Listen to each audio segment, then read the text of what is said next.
noches, queridos televidentes, en una entrega más de Frente con Carlos Rubio, en este domingo 7 de septiembre, en el cual es un día muy importante, familiarmente hablando. Cumpleaños mi hija, que la amo mucho y le deseo lo mejor de lo mejor y que cumpla muchos más.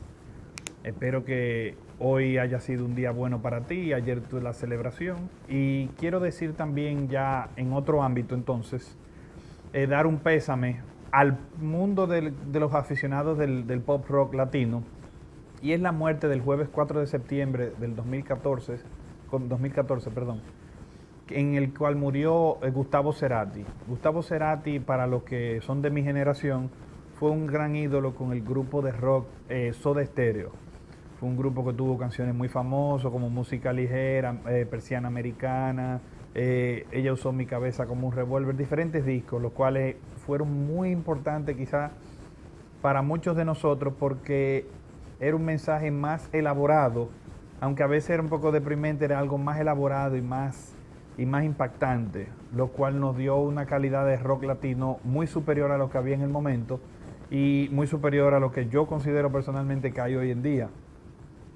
De verdad ha sido una pena, luego de 4 años sufriendo, porque siempre he dicho que las personas que están en esas condiciones tan delicadas, en una cama, en postrado por 4 años, aunque el cerebro no esté en condiciones, me imagino que quizá percibe cosas, y la verdad que por lo menos yo creo que ahora descansó en paz. Le dio un paro cardiorrespiratorio y ahí perdió la vida en la tarde de este jueves. Quiero hablar primero que todo, aclararle a mi audiencia. He tenido varios invitados últimamente y siempre traeré invitados para informar en diferentes aspectos a ustedes. Tenerlos siempre actualizados y tener siempre la noticia del momento de personas que en lenguaje llano nos expliquen las ideas. De cuando en vez tomaré yo un programa yo solo para seguir la línea también del aspecto como quien dice, englobando ciertas informaciones, como la que voy a hacer ahora mismo sobre lo que se habló la semana pasada con el diputado Vinicio Castillo Semán, que no fue muy grata su presencia, que mi pariente pudo participar y darnos unas luces sobre ciertas situaciones que estaban pasando con la aprobación de la ley de Loma Miranda, la cual fue revocada por la Presidencia de la República. Y para hacer un englobe de ese programa y lo que estaba pasando, a meras resumidas, es que en la República Dominicana la mina de Loma Miranda ha sido explotada por muchos años. Se ha querido volver parque nacional o no. Eso es algo que a mí no me compete como funcionario porque no soy funcionario, pero si bien es cierto, no me hace diferencia en si lo hacen parque nacional o no. Mi punto de vista, ¿por qué? Porque simple y llanamente es una mina que, si bien es cierto, son recursos naturales y son agotables, también el Estado necesita dinero y nosotros los dominicanos también. Lo que no creo mucho es en el contrato actual, porque hubo un momento en que el ferroníquel se vio afectado y automáticamente y tristemente entonces se suspendieron las operaciones de la mina y muchas personas quedaron fuera de sus empleos. Entonces, ¿para qué el Estado da un contrato entregando los recursos naturales por una módica cantidad de dinero y aparte garantizando recibir empleo, porque se necesita empleo para los dominicanos? Y entonces cuando el contrato se pone flaco, entonces o no es tan rentable, entonces cierran la mina y esas personas pierden los empleos. Eso es algo que pasó hace unos años y a mí verdaderamente me dio mucho que pensar de este trato. Pero independientemente de eso, el Congreso Nacional había aprobado una ley para convertir en Parque Nacional Loma Miranda, algo muy interesante, perfecto, qué bueno, pero no podemos perdernos en algo. En los resarcimientos, la República Dominicana iba a ser afectada gravemente, lo cual iba a ir a un arbitraje automáticamente. ¿Por qué? En los resarcimientos había un párrafo que decía que se le iba a remunerar el valor del suelo y del subsuelo a las personas. Esto es anticonstitucional. El subsuelo dominicano es parte del Estado dominicano. Si usted tiene un terreno mañana en el cual usted tiene, digamos, petróleo, encontró petróleo, como en Estados Unidos, tiene su petróleo, está trabajando su tierra, ese petróleo no es suyo. Esto no es como las películas norteamericanas que, encontraste petróleo, eso es tuyo, felicidades, tú eres millonario. No. En República Dominicana el subsuelo es del Estado. Por lo tanto, ese petróleo no es tuyo. Igual con el oro, igual con cualquier recurso natural que es del Estado dominicano, de todos los dominicanos. Entonces, cuando tú te encuentras en esta situación y tú pones una coletilla que tú vas a resarcir eso, tú estás haciendo algo que no es debido, que es inconstitucional y peor aún. El resarcimiento le iba a dar a los dueños, a los que están explotando la mina, la facilidad de demandarnos, ganar en un arbitraje internacional, de los cuales he tenido cierta participación, TCW y algunos arbitrajes, en los cuales se gastan millones y millones de dólares. Y vamos a perder porque la ley lo dice y no podemos decirle a la comunidad extranjera, no, nosotros hicimos algo inconstitucional, no lo vamos a pagar por eso, vamos a darle para atrás, después que no nos convino. Eso no se permite en la comunidad internacional y es una mala política exterior. Y como Estado dominicano, pagar lo que no debemos pagar, que son esos miles de millones de dólares a una empresa, solamente porque tiene esos terrenos, no señor, automáticamente eso se vuelve parque nacional. Lo que hay es que por expropiación pagar a un monto considerable me refiero bajo tasaciones, este terreno. Lo que no puede pasar jamás, ni en ningún momento, es que este terreno sea tomado y utilizado para hacer cualquier tipo de extorsión al Estado. ¿Por qué? Porque este valor, no tengo un monto, pero supongamos vale $10. El terreno normal, pues usted vivía ahí. Ah, perfecto. Ah, no, pero espérate que ahí, mire, esto vale más. Usted no vale más. Eso es del Estado, eso vale eso. Y eso es lo que hay. No se aprobó la ley, perfecto, no hay problema. Lo que no podemos es comprometernos a pagar algo que es indebido, que ningún dominicano va a pensar jamás que fue inocentemente, sino que hay un contubernio para hacerse millonario con esa cuantiosa demanda que iba a hacer y que iba a generar unos derechos abominables a personas que no los tenían, y entonces se van a ganar el dinero de extraer la mina sin ni siquiera extraerla. Nosotros vamos a pagar por lo que es nuestro. Gracias a Dios, cuando llegó a presidencia, como le dije a mi primo Vinicio en medio del programa, le dije, bueno, la Cámara Legislativa ha tomado una decisión, el Poder Legislativo, perdón, entonces esta decisión que ha emanado de ahí pasa por el Ejecutivo. El Ejecutivo es el administrador del Estado dominicano, del país, con su cabeza, que es el presidente de la República. Entonces no puede ser que el administrador del Estado no sepa lo que incurriría en demanda económica, ese gasto de tener que pagar a esas personas, y que el Estado dominicano se sumiría en un compromiso de pagar eso, en el cual ya con la pobreza que hay, imagínense que nosotros tuviéramos algo así. Eso pasaría a la emisión de bonos de este año de 1.200 millones de dólares y eso pagaría solo una parte. Nuestro Estado, nosotros no somos ricos, eso se traduciría en falta de luz, en falta de medicina para los pobres, eso se traspasaría solamente en daños y perjuicios para los dominicanos. Gracias a Dios, el ministro administrativo de la presidencia, Peralta, José Ramón Peralta, habló y dijo que no podía tomar decisiones que le afectaran administrativamente al Estado dominicano, una respuesta correcta y coherente. Y luego hay una carta del presidente Danilo Medina, donde él explica claramente, si bien es cierto quizás un lenguaje un poco jurídico y algunas personas no lo entendieron el fondo, pero no el detalle, es una respuesta excelente, porque lo que está diciendo es no puede comprometerse a pagar lo que no tiene que pagar, no puede comprometerse a cumplir cosas que no puede cumplir, y entonces revoca la ley. El Congreso dejó todo pasar y perfecto, se canceló la ley. ¿Podría someterse otra vez, volverse Parque Nacional Loma Miranda? Bueno, ya eso está entre los legisladores y quienes pueden someter este tipo de ley y los intereses que haya sobre esto. Pero lo importante es el primer paso, que nos salvamos de tener que pagar eso tan grave y del daño que nos iba a hacer. La pregunta también radicaría entonces en decir, esto fue solamente espejitos y oro para que no se aprobara esa ley y siguiera explotándose la mina. ¿Se hizo todo este aparataje para devolverse? Podría ser que sí. Ahora, me consta en informaciones personales que el Senado de la República en ningún momento se contactó con la presidencia y esto no se manejó directamente. Entonces, como no había un contubernio, me parece más difícil que sea esto. Lo digo porque es una forma de pensar dominicana, de que había algo, siempre hay una teoría de conspiración, pero en este caso no me parece que exista. Sin embargo, quiero aclarar los puntos porque me consta que no hubo comunicación con el Senado. hablado con varios senadores de la República desde antes de esto y ratificado por otras cosas. Entonces vemos cómo el administrativo, si bien es cierto, tuvo su función separada del Poder Legislativo, tomó la decisión correcta sobre esto. Aparte de esto, vamos ahora a pasar a algo un poco más financiero, en lo cual tenemos que abordar algo. En República Dominicana, los casinos es un negocio de alto riesgo en el mundo. Es un negocio de alto riesgo de lavado de activos. ¿Por qué? Porque es un negocio que desde la época de Las Vegas hemos visto las películas, casino, de cómo se manejaban las viejas Vegas. Claro, ahora mismo hay casino y puede haber algún tipo de actividad ilícita, claro, pero no es lo que era antes.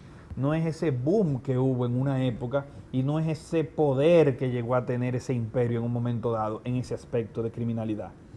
Más sin embargo, los juegos de azar es una forma que permite fácilmente lavar dinero. ¿Por qué permite lavar dinero? Bueno, lo que pasa es que tiene mucha modalidad, maneja efectivo, maneja transferencia, maneja cuenta. Y tú dices, bueno, si hay transferencia hay un sujeto obligado. Cada quien tiene que hacer su debida diligencia, porque el banco no la haya hecho o la haya hecho, no lo justifica usted. Los riesgos están desde una transferencia. No, que el cliente fulano de tal siempre viene aquí y ahora hizo una transferencia de $200,000 para apostar. Y como va a apostar $200,000, la transferencia viene de un banquito en una offshore que no tiene ningún tipo de regulación, pasa por un banco y cae en un banco de aquí. Automáticamente ocurre esto. Lamentablemente, si es dinero sucio, hay un lavado. Él juega una parte, después se le devuelve la otra parte y automáticamente la asume como pérdida 1%. Por eso es que las alertas son muy amplias en los casinos. Desde qué tipo de apuesta él hace, cuánto él transfirió, cuánto él apostó de ese dinero, cuánto circuló, o sea, es decir, apostó los 100,000, 200,000, 300,000, después perdió, después ganó, o no, o solamente apostó una parte y recibió lo otro de un pago del casino. Son muchos detalles. El crimen organizado, por ejemplo, en algunos países se ha descubierto que toman las fichas de casinos que son de ellos o tienen algún tipo de negocio y ellos le pagan a las personas con los chips que tienen de $100, $1,000, $5,000 o en pesos igual, y entonces van y los cambian y le dan el efectivo. Al recibir este efectivo, ya tú tienes una certificación de que te lo pagaron en tal sitio con un recibo. Todo este negocio puede encumbrar operaciones mucho más gravosas, a sociedades en personas que ni siquiera juegan, hacen transferencias, mueven dinero, no mueven dinero, lo dejan parado un tiempo, reciben un pago, normalmente se cobra de un 10 a un 20% del dinero, como comisionista el que está lavando el dinero. Todo este tipo de operaciones que son de lavado de activos han hecho que el sistema norteamericano le meta presión a los bancos de la República Dominicana para que no abran cuentas a casinos. Usted tiene una cuenta de corresponsalía, los casinos de allá, lamentablemente lo de aquí, tenemos trabajo regulándolo. ¿Cómo va a ser ustedes que van a regularlo bien si el sector ni siquiera está preparado para ser regulado? Los casinos hoy en día, la UAF con la señora Dulce Luciano, que estuvo aquí hace un tiempo, excelente profesional, se ha dedicado en los últimos tiempos a preparar en los casinos. Pero recuerden que a veces hay interés y la gente no quiere aprender o simple y llanamente es algo muy nuevo. Hay que ver cómo se va regulando el tema. Hoy en día solo el Banco de Reservas de la República Dominicana le abre cuentas en efectivo, en pesos, a los casinos. Porque, y es una línea entendible, si el Estado, la Secretaría de Hacienda, le da un permiso para tener un casino, no puede ser que el Banco del Estado no le abra una cuenta. Lo que no se le abre es en dólares. ¿Por qué? Para mitigar el riesgo lo más posible con las cuentas de corresponsalía en los Estados Unidos del Banco de Reserva. Eso está perfecto. Ningún otro banco privado en nuestro país le abre cuenta porque no tiene la capacidad y el respeto internacional, porque hay un punto que tenemos que estar claros. Los grandes bancos de nuestro país pueden tener el mismo respeto o más que el Banco de Reserva en cuanto a operaciones, funcionalidad, más dinero, menos dinero, eso no importa. Calidad de servicio, pueden ser todos iguales. Pero no es lo mismo el Banco de Reserva, que es el Banco del Estado, y además está adhiriendo un riesgo que lo hace porque el Estado tiene que aprobar esos permisos porque es de ley. Entonces, como aprueba esos permisos, tiene que dar una salida. No quiere decir que no hay solución a esto. En México se ha buscado debida diligencia, en Europa hay debida diligencia para los casinos. La debida diligencia de los casinos es muy extensa. Puede venir desde un software, preparación de investigaciones en cuanto a los clientes. Hay unos programas que se llaman en Estados Unidos programas de lealtad. Estos programas de lealtad son programas carnet de que si usted va al casino te consiguen descuento en el hotel y eso. Ellos lo único que buscan es tener su información, toda la información suya para poder hacerle una investigación, para poder reportarlo. Puede ser confidencial, todo lo que usted quiera, pero esto es así para poder operar y hacer una debida diligencia. Con esto lo que le quiero decir es que no es que los casinos no van, los casinos podrán prontamente, si hacen un equipo de debida diligencia, se une en la asociación de casinos y prepara unas líneas y unos manuales para seguir de los casinos, podría que se le abrieran cuenta, porque no es que hay problema, hay casinos que solamente hacen sus operaciones y ya, y no son casinos nocivos. Entonces, ¿qué es lo que hay que hacer? Que ellos se preparen en una debida diligencia para que puedan operar en la República Dominicana de una manera cómoda, que cuando entre a uno de los bancos privados, también estos bancos cuando le den su respuesta a las cuentas de fuera y haya que transferir afuera y le den cuenta de quiénes son tus clientes, tú le digas, bueno, no, en el casino, pero mira los reportes cómo me los hace, mira cómo el Estado ha recibido los reportes, mira cómo se mantiene todo el flujo, de una manera que le da seguridad. Recuerden que con el GAFI ahora, las 40 recomendaciones modificadas, uno no solo debe conocer su cliente, sino el cliente del cliente. Por eso es que una buena debida diligencia es lo que va a hacer que los bancos tengan la tranquilidad y cumplan ese requisito para los bancos internacionales. Si no, en nuestro país este renglón va a desaparecer, porque no puede operar con un solo banco, manejándose en efectivo. Es peor todavía, porque es más fácil suscita el lavado y nos afecta a nosotros. Y no puede permitirse tampoco porque genera empleo, genera movimientos de capitales que no son malos. El Estado está trabajando para hacer su parte, los casinos deben hacer la suya. Ha habido casinos que últimamente están muy afectados, tanto en lo económico como en su actividad, también por malas administraciones. No es solamente que es que ahora por culpa de las cuentas, no hay cuentas, ya ha pasado, tranquilo, no, esa no es la excusa, pero sí es importante que vayan mejorando, vayan preparándose para esto, al igual que las aseguradoras. Me canso de decirlo, las aseguradoras en nuestro país no hacen una debida diligencia.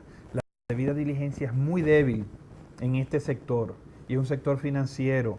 En nuestro país se mueve mucho dinero en el sector seguro y no puede ser que nadie sepa nada, y muchos inversionistas en el sector seguro también tienen unas procedencias medio oscuras que todavía se están investigando. Entonces es un sector muy delicado, un sector neurálgico para la sociedad que no podemos permitir ni dejar pasar, y tampoco que haya una modificación a la ley y venga de no supervisarse casi a una supervisión tan agresiva que el sector empiece a levantarse y a generar roncha, porque él nunca tuvo que cumplir con la ley anterior, ni con las directrices. Entonces ahora está buscando, de cierta manera, tener este cambio, que no creo de verdad que las aseguradoras, con los beneficios que reciben hoy en día, no puedan de manera alguna empezar ya a trabajar con una debida diligencia eficaz. Vamos a una pausa.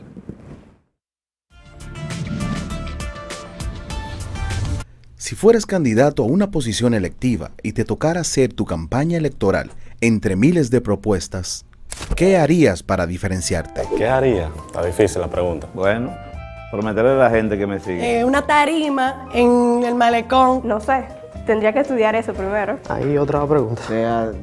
Que voten por mí. Tirarme a la calle, a buscar mi gente y después lanzarme. O sea, porque yo estaba armando un plan en mi cabeza. Acabar con la chikungunya. Inscríbete en el curso salami, Campañas Electorales en el siglo XXI, de la improvisación a la ciencia. Organiza la Academia para la Profesionalización de la Política.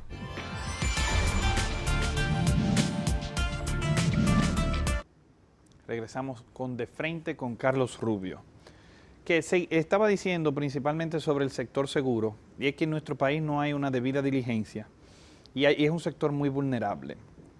Esta debida diligencia, con una buena preparación de los empleados, nos asegura no solamente a las empresas, sino al Estado, de irregularidades que a veces tienden a pasar hoy en día. Y es que hay aseguradoras, me es conocido, de que tienen negocios con un banco y el depósito que tienen que tener en efectivo para liquidez lo hacen un papel de certificado, pero en la contabilidad no está para mover ese dinero y utilizarlo y maximizar, y así es que vienen los problemas y la quiebra de la aseguradora y cuando pasan los grandes problemas, como ya ha pasado en el sector seguro anteriormente. Con una debida diligencia y un buen equipo de trabajo, tú no solamente tienes esa debida diligencia para saber en qué están los seguros o no, si los clientes son válidos o no, quiénes son los clientes, el dinero cómo está ingresando. Tú también tienes un control como Estado para saber si hay actividades medio irregulares o no, porque es un entrenamiento también al personal en cuanto al cumplimiento y su responsabilidad penal. Hay algo que no podemos olvidar, señores. Todas las personas que manejan dinero y pueden depositarlo, financiero, no financiero, seguro, casino, etcétera, son personas que manejan dinero y pueden transformarlo o llevarlo a otra etapa en otro momento, que es una transformación para poder disponer la otra persona del dinero. Y esto es lavado de activos. Y no es cierto que es solamente la compañía la responsable, no es solo el banco el responsable, es que la persona que lo sabía. La ley claramente y la jurisprudencia es clara y precisa. El hecho de que usted sospeche que el cliente está en algo y usted hacer la operación como sea, lo hace culpable por willful blindness, o sea, ceguera deliberada. Esta ceguera que usted se induce para hacer esos negocios. Por eso es que vimos un caso muy famoso en República Dominicana, el caso de Figueroa Agosto. En ese caso de Figueroa Agosto, el cual ya fue ventilado hace varios años, yo participé como abogado de una de las partes, hay algo que varias de las personas, no todas, tuvieron una debilidad, que es por la cual hoy en día a veces pasan problemas, y es que, no, que yo estoy haciendo negocio, él me parecía raro, pero era mi negocito, y yo vendo casa, yo vendo carro, y yo le di para allá. Eso no funciona así, hermano. Si usted sospecha, usted tiene que reportarlo. Si usted sospecha, usted tiene que hacer una operación clara y precisa. Si usted sospecha, no haga el negocio. No todos los negocios se hacen y no todo el dinero se gana. En el momento que usted hace esa operación, automáticamente usted está participando en la transformación de esos bienes. Entonces, cuando usted agarra y por una casa recibe 2 relojes, por un carro, o por una casa recibe un carro, 3 relojes y un qué sé yo qué, ya ahí usted tiene que inmediatamente abrir los ojos. ¿Qué persona de cierto capital? Un carro quizás, ahí es analizable, es ponderable, pero ¿qué persona de dinero se ha visto que ande con un reloj de $25,000 y lo dé una?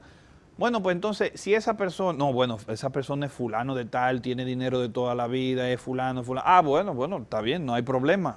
Hágalo.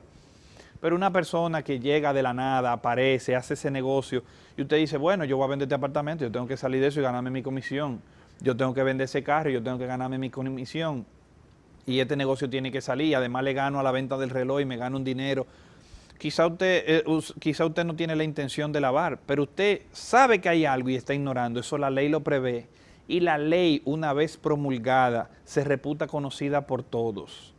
Entonces, es un caso en el cual, vuelvo al caso de Figueroa Agosto, no todos eran culpables a mi entender, pero los que pudieran serlo o no, que no eran, ellos tenían que pagar, todos tenían que pagar para que no pagaran los pejes grandes, como dicen en buen dominicano, pero algunos de ellos quizás sí fallaron en eso, y eso es violatorio de la ley y están pagando su precio.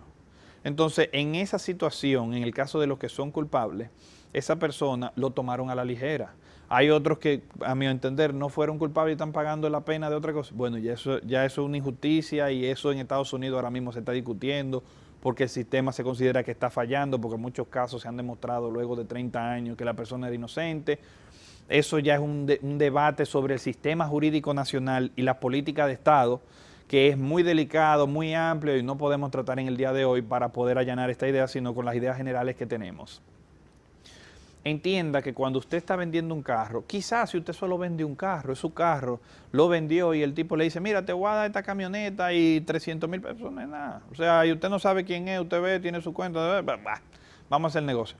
Eso no es nada. Si lo llaman, claro, las autoridades, usted debe estar plenamente transparente. Y si las autoridades le piden 5 papeles, llévele 8. Los otros 3 usted se lo inventa y dibuja avioncito, pero usted se lo entrega. Porque no puede usted hacerse reo de ocultación. Hubo un caso en el cual, y hay ocultación, lo hay realmente. Hubo un caso en el que una persona fue imputada en lavado y fue castigada porque a la persona se le preguntó, ok, ¿dónde está tal vehículo? No, yo no sé.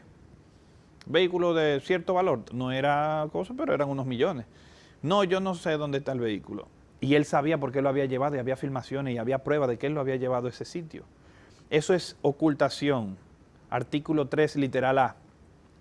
La ocultación es, o sea, cuando usted toma ese bien y lo pone en otro sitio para que no se sepa quién es el dueño. ¿Entiendes? O sea, no se sepa dónde está, no se llegue al bien. Encubrimiento es cuando usted hace maniobra para que no se llegue a conocer el dueño real. Entonces, en este caso de ocultación, la persona fue encontrada culpable sino por el hecho de que hubo la prueba perfecta de que cuando se le llamó a confesar, a hablar o a decir o a reportar o a atestiguar, esta persona lo que dijo fue una mentira. Automáticamente esa persona fue condenada a unos cuantos años. Lamentablemente, que eso es suficiente, eso es suficiente.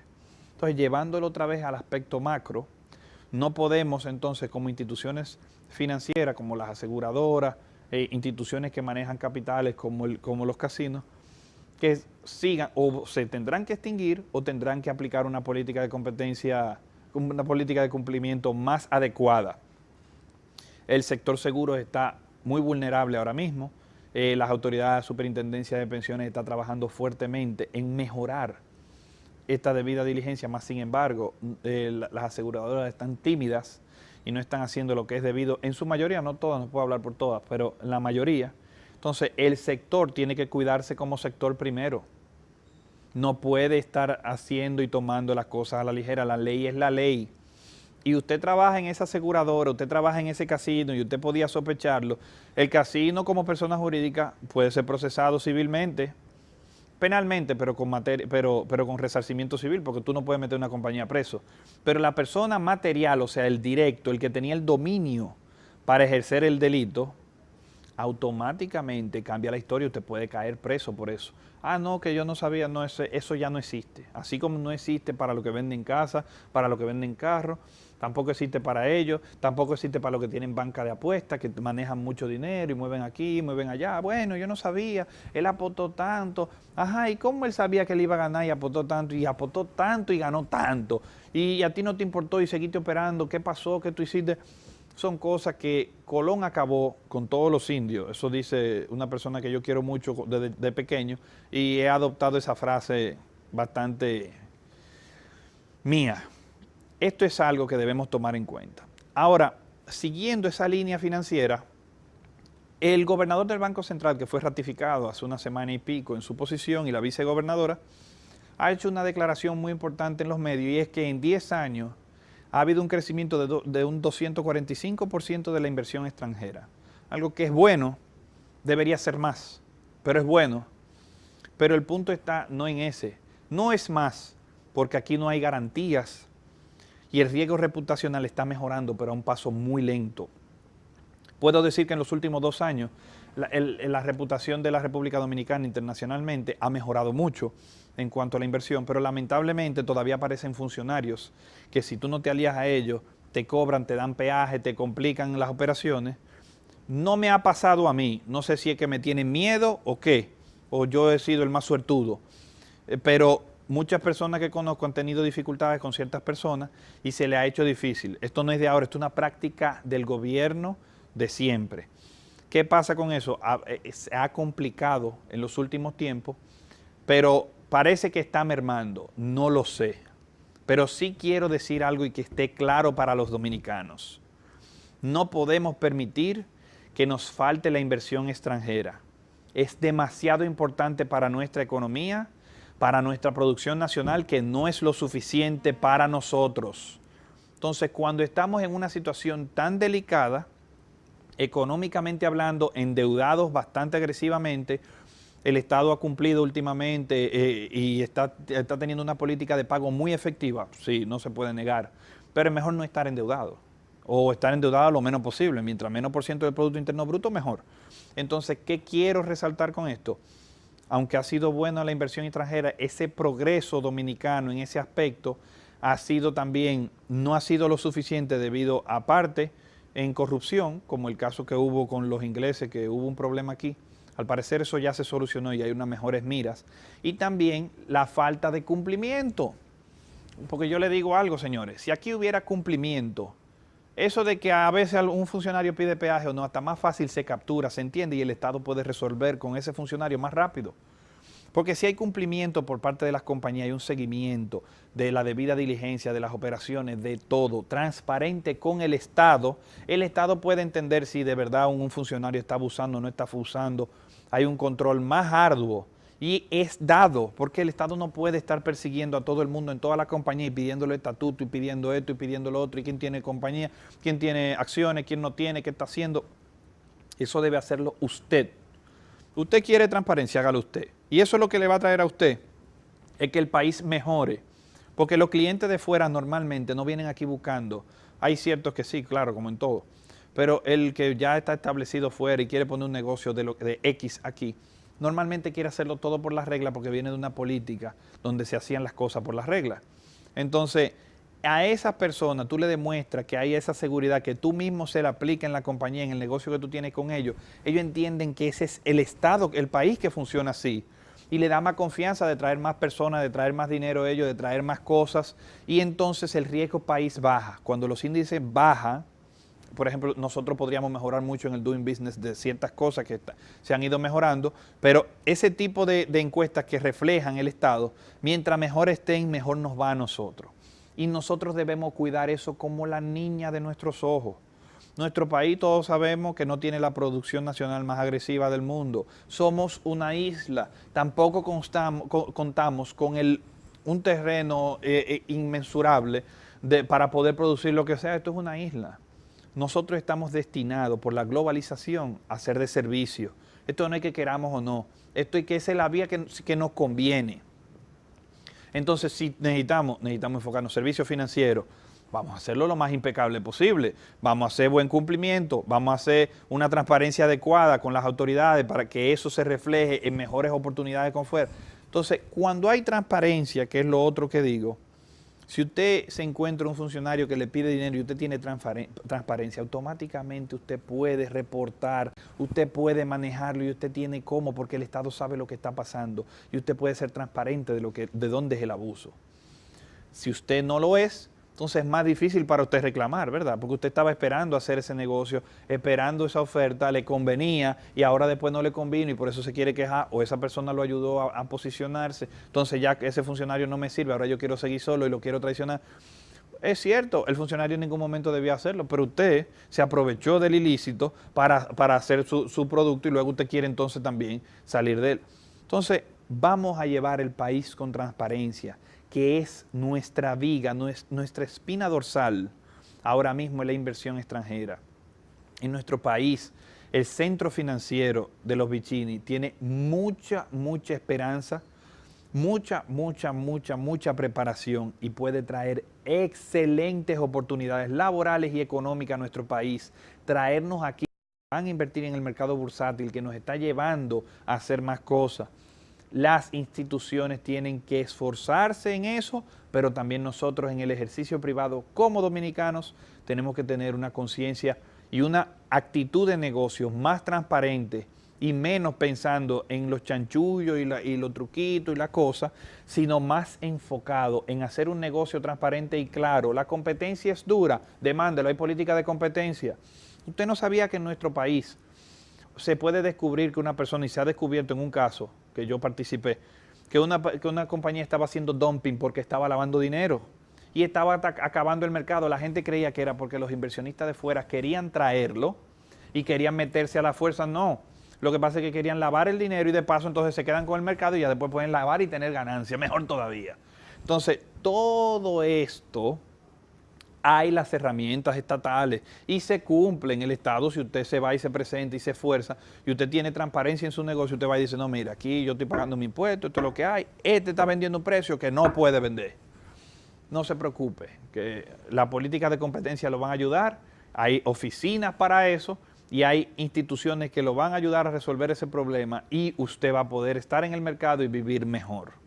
Tampoco podemos esperar que ya nuestro país, al ser un país que está en la globalización desde los últimos 12 años, no podemos esperar tampoco que todos los negocios son de una rentabilidad de un 40% anual.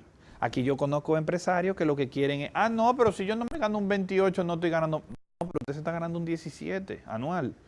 Mal los sueldos, malos beneficios, o sea, hay un retorno de inversión grandísimo. Eso no es grande para mí. Yo hace 10 años yo ganaba un 30 y pico y ahora estoy en un 27. ¿Cómo va a ser? Y de repente caigo en 18. Ahora, ¿cómo tú me haces eso? ¿Y qué está pasando? Pero es que usted quiere vender pejito por oro, caballero. Aquí hay una política globalizada, aquí hay importaciones, aquí hay un CAFTA. El CAFTA tiene muchos defectos, los cuales yo participé en una institución que trabajó con eso. Tiene muchísimos defectos. Yo no creo que estábamos preparados para el CAFTA y no hay una producción nacional para competir con eso, lo cual nos hace dependientes de muchas cosas. Ahora, para el consumidor le permite tener una leche de calidad, un cartón de leche de calidad, al mismo precio que una leche que no es de calidad. Hay leche nacional que es de calidad, y cuesta lo mismo que la importada. Hay personas que prefieren la importada, otras no. Pero entonces hay que incentivar el mercado para que baje el precio. Está bien. Si no hubiera ese CAFTA y no hubiera esos precios tan bajos de la competencia, en muchos artículos que tenemos en la canasta básica diaria, tuviéramos unos precios elevadísimos, mucho más que ahora, y la calidad de vida fuera peor, porque al empresario a usted no le importa nada, solamente su dinero. Entonces, ¿qué quiero decir con esto? En un mundo globalizado, la rentabilidad tenemos que transparentarla, no querer evadir impuestos, hacer truco de impuestos para que sea más y entonces afectar a los consumidores. No, traduzca en una renta mejor, una transparencia para que el Estado lo pueda proteger y en un retorno más viable, más normal, mundialmente hablando. Si el retorno es 17, mundialmente hablando, eso es un buen retorno en el mundo entero. Entonces, sea transparente y ganes el 17 y no esté haciendo chanchullo, ganándose el 20 y pico para que cuando llegue un problema usted no pueda reclamar y entonces lo que esté quejándose de la política de Estado. Vamos a una pausa.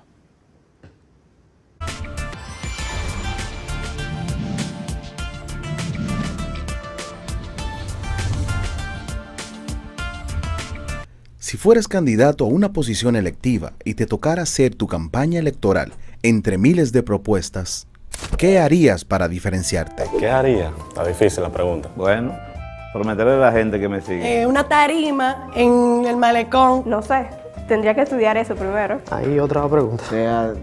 Que voten por mí. Tirarme a la calle a buscar mi gente y después lanzarme. O sea, porque yo estaba armando un plan en mi cabeza. Acabar con la chikungunya. Inscríbete en el mucho curso salami, Campañas mucha- Electorales en el siglo XXI, de la improvisación a la ciencia. Organiza la Academia para la Profesionalización de la Política.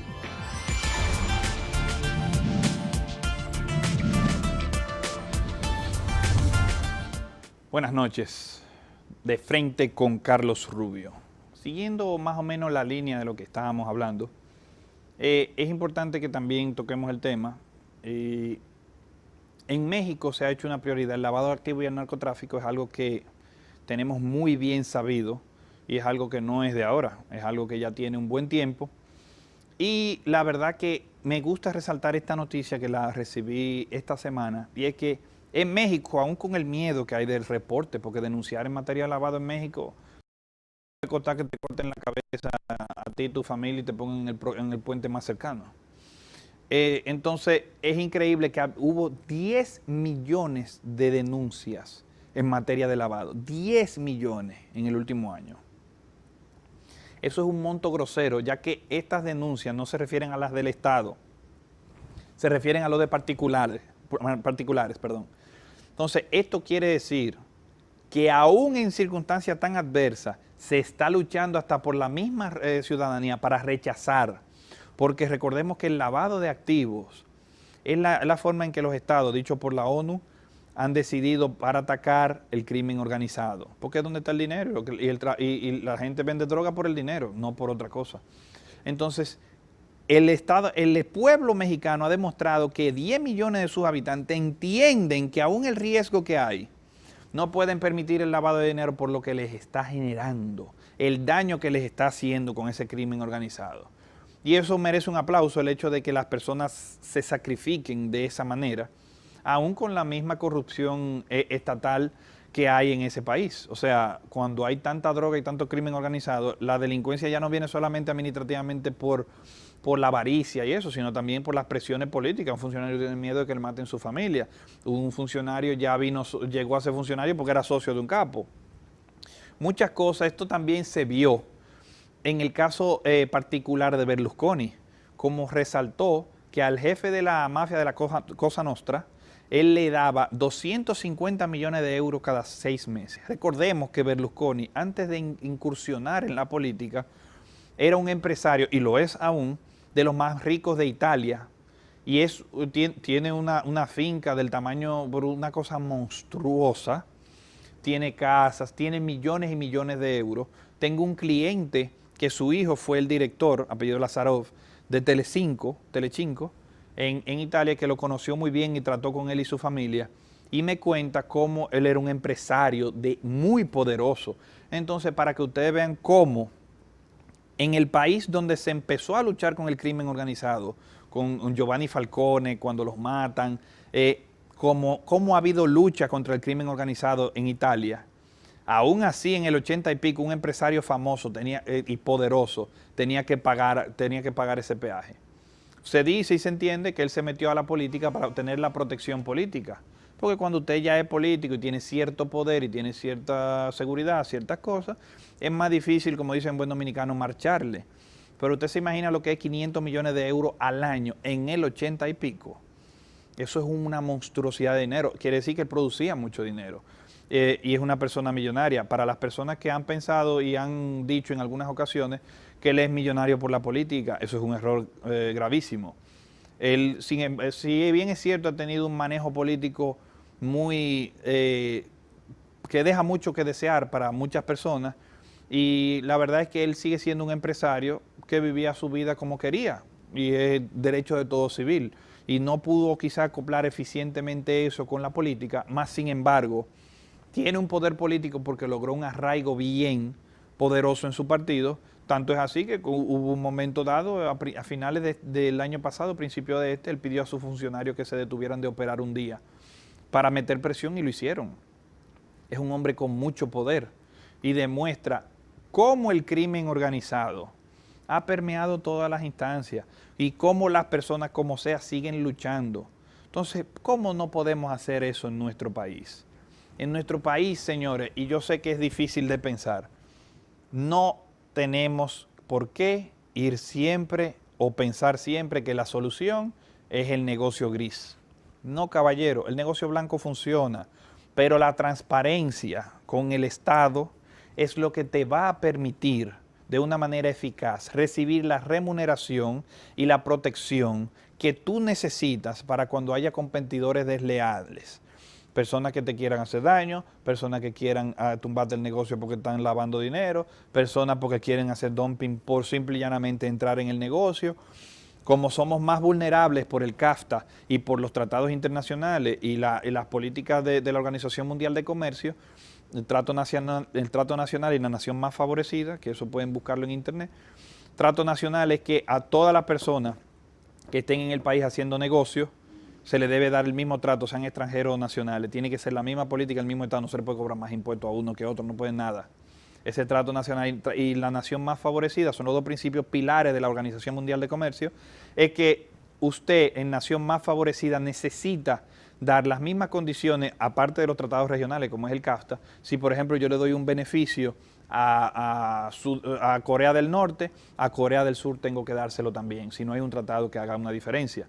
Porque no puedo diferenciar entre todo lo que formamos parte de la Organización Mundial de Comercio, los 150 y pico de países, no podemos hacer eso. Claro, hay excepciones como la que tenemos con el CAFTA o el EPA, que ya esos países reciben otros beneficios y otro trato, pero hay un tratado regional en cada uno de los casos. Pero eso nos hace abiertos a inversionistas y capitales, donde aquí un negocio, $1.000 millones, $2.000 millones es algo bestial, es algo gigante, es algo poderosísimo. En Estados Unidos, un negocio de $2.000 millones no representa en la economía de ningún estado. Bueno, se le respeta y se le aprecia porque paga buenos impuestos, pero no es que, como diría un tío mío que tengo, que dice, no le saca la lágrima a nadie. Entonces, lo que quiero decir con esto es que la transparencia es lo que nos va a permitir trabajar en equipo con el Estado y protegernos de esa situación que hay de cierta depredación ahora mismo en la situación dominicana y que muchas personas no se saben defender, no tienen la vía acérquense al Estado. Asterisco Gov es una iniciativa que ya tiene muchos años y que ha tomado y que ya está bastante pulida. Puede ofrecer a todos nosotros una solución. Llame, pregunte, oriéntese, búsquese un abogado. Y si no un abogado, llame al Estado. El Estado está ofreciendo servicios que podrían. Quizá usted está siendo transparente y lo que necesita es una orientación y tiene miedo. Nadie come nadie y nadie anda con otro en la boca. Pero es muy importante que se tome esto en cuenta. Por último, conocí un caso recientemente, no había conocido ningún caso, aunque había oído hablar muy bien del 911 y de su efectividad.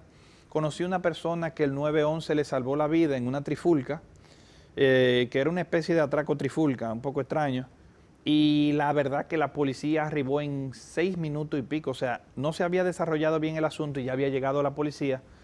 No hubo nada raro, la persona me dijo increíble, man, yo pensé que iba a tener que darle dinero o algo, ¿qué va? Todo eso se llegó, se resolvió, agarraron al tipo preso, se lo llevaron, declaración, pase por ahí en tal momento, si lo llama la fiscal, no hay más nada que hablar. O sea, muchas personas, el jefe de la policía dijo hace una semana y media que se habían prevenido 60% muertes. Claro, en esas muertes están los atracos que se previnieron, hay atracos que no son de muerte, o sea que no hay problema, pero últimamente lo peligroso de los atracos no es el atraco, porque si a mí me van a robar el celular, yo se lo regalo. Lo que yo no puedo es que me vengan a atracar y me maten por un celular, ¿entiendes? Entonces, por eso es que las personas están más agresivas, perdón, y buscan también la violencia más rápido por ese hecho, pero ese 60% de reducción incluye asesinatos, peleas, trifulcas que iban a atacar a personas, bajones de azúcar, como ha presentado la presidencia en su portal, eso, hipertensión, infarto. Ha sido verdaderamente un cambio muy positivo. Hubo una vez que se hizo la iniciativa del 911 y funcionó bien. Esperemos que esto ahora está funcionando mejor que nunca. Puedo decirlo ya por lo leído, por lo visto y lo escuchado de personas cercanas. Y creo que de verdad este trabajo es muy importante para nosotros los dominicanos. Es una seguridad, es una tranquilidad, tu poder de verdad contar con un policía, con una ambulancia, sin que te digan, perdón, usted tiene dinero para pagar la ambulancia, llame, mire, es fulanito, le van a cobrar tanto. No, esos son servicios básicos que el Estado tiene que proveer. Mis impuestos están siendo bien devueltos. Cuando una persona te salva la vida en una ambulancia y tú no te lo hubieras salvado en otra ocasión, tú puedes sentir y pensar y que eso es así, que debió ser así, que el Estado debe funcionar así, pero en realidad tú le debes la vida a esa situación y le debes la vida a esa persona y ese cambio. Entonces, el gobierno central en estos momentos creo que ha hecho un trabajo fenomenal. Mi interés primordial es que esto permanezca, no que sea solo ahora un tiempo, cambia el gobierno o el mismo gobierno y después empieza, no, que se mantenga porque está excelente. Un aplauso al gobierno dominicano en este aspecto y en otros aspectos que ha tomado la decisión también, vuelvo y repito, para el que no nos sintonizó temprano, en el caso de Loma Miranda, haber devuelto esa ley nociva que nos iba a perjudicar a todos. Creo que esto ha sido todo por hoy. Quiero que tomen en cuenta como manera de pensar de aquí en adelante a esas personas que venden casa, que venden carros, sector informal, ni siquiera me refiero a los dealers. Hay personas que no tienen ni siquiera un sitio y salen y venden casa, alquilan apartamentos, esto, que aquello. Deben tener mucho cuidado, conocer su mercado, conocer su país, conocer cuál es su ley. Eso de que le estén vendiendo una casa con 2 relojes y eso que aquello, ahí usted tiene que revisarlo 10 veces más. A mí me llegan con 2 relojes y ya yo hasta un examen de ADN le hago si voy a hacer negocio. Porque es extremadamente delicado y extremadamente sospechoso. Entonces, lo digo y estoy haciendo esta relevancia tan personal porque tengo un amigo que tuvo un percance vendiendo inmuebles y tuvo esta situación tan desagradable en la cual él no tenía nada que ver. Pero hay que tener cuidado y ojo con esta situación. La semana que viene le tenemos una sorpresa y vamos a entrar un poco en política porque creemos en una especie de política desarrollada. No puedo decir que plenamente desarrollada porque ahora está en Pampers. Ahora mismo el político es el que practica la política. Hay experiencia, hay conocimiento, eso vale, claro que sí. Pero no es lo mismo que la política que tú tienes como Estado, impartir la ley, en caso de jueces, me estoy yendo un poco profundo y dramático porque no es a eso que se refiere, pero cada responsabilidad en el Estado debe tener un conocimiento político. La decisión de un juez repercute políticamente también, eso no es solamente a las personas, todo. Entonces hay que educar a todas las personas que ejercen la función y los que van a ser políticos, a una educación política real, de cómo debe hacer un planeamiento, cuál debe ser el planeamiento de un síndico para mejorar su ciudad en un tiempo determinado, seguir un plan que aunque venga otra administración lo siga y que los pasos estén constados, qué se hizo, qué no se hizo, cuál es el progreso, qué se está llevando a la ciudadanía para mejorar al pueblo. Usted está cobrando, hermano, usted está viviendo de eso, llévelo y que deje. Todo esto es parte del Estado y esta escuela política que ahora debe emerger para poder satisfacer, son personas que van a empezar. Tampoco es que vamos a llegar de 0 a 100 en cosas, pero por lo menos se está trabajando en eso y eso es importante. No solamente políticos educados en conocimiento, sino educados en la política. Esto ha sido todo por hoy. Pasen buena semana y nos vemos el próximo fin de semana.